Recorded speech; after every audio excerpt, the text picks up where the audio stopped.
basına ve kamuoyuna.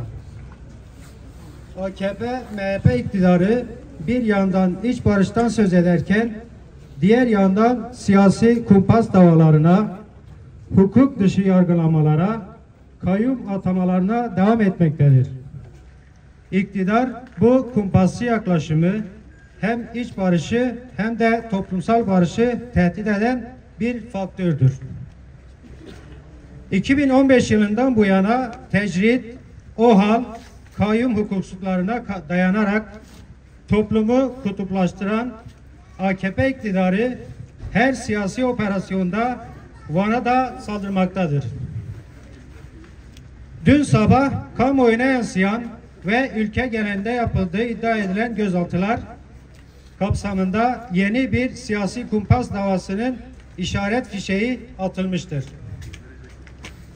Yandaş medya üzerinde oluşturulan algılar ile Esenyurt Belediyesi'ne yönelik yapılan hukuk dışı kayyum gaspının gerekçeleri arada geçen aylara rağmen bulunamayınca bu kumpasa başvurulmuştur. Baskılar bizi yıldıramaz. Baskılar bizi yıldıramaz.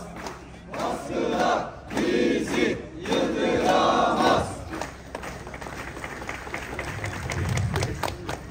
Van'da dün sabah erken saatlerinde yapılan baskınlarda önceki dönem DVP İl Eş Başkanımız Harun Okay, önceki dönem HDP İl Eş Başkanımız Fikret Doğan da evlerinde sabah basılarak gözaltına alınmışlar. Birçok ilde demokratik siyasal mücadele veren, Kürt halkının demokratik mücadelesinde emek veren kişilere yönelik bu hukuk dışı saldırıları kınıyoruz. Fikret Doğan ve Harun Okay şahsında yapılan tüm gözaltıların toplumu kutuplaştırmaya yönelik ülkede yaşanan hukuk ve siyaset krizini derinleştirmeye hizmet ettiğini ifade ediyoruz.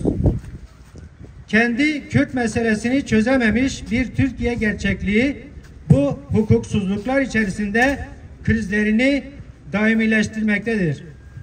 Kayyum atamaları bu krizin bir göstergesidir.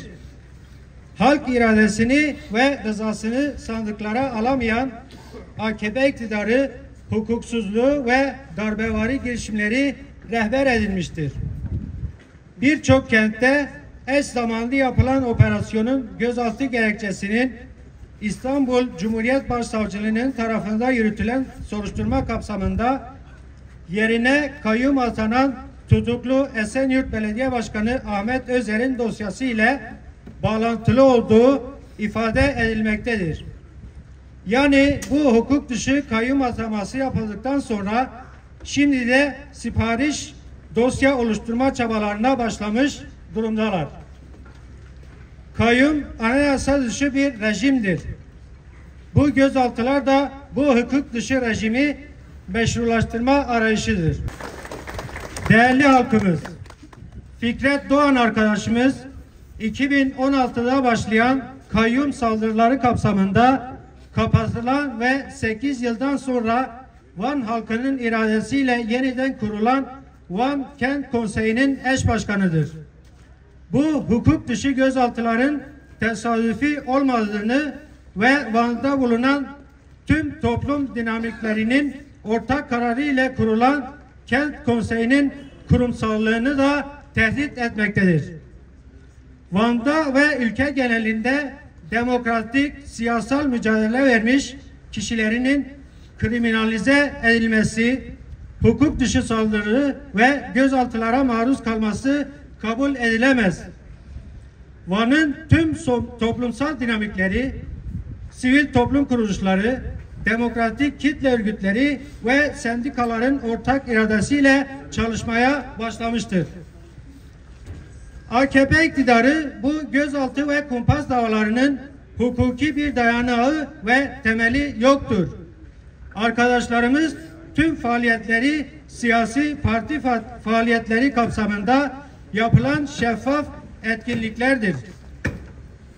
Kimse il eş başkanlarımız hakkında bu hukuk dışı iddiaları esas alarak bir değerlendirme yapamaz. Önceki dönem eş başkanlığımızı yapmış yoldaşlarımız Fikret Doğan ve Harun Okay başta olmak üzere bu siyasi kumpas gözaltıları kapsamında alıkonulan tüm arkadaşlarımızı serbest bırakmalıdırlar. Kamuoyuna saygıyla duyurulur.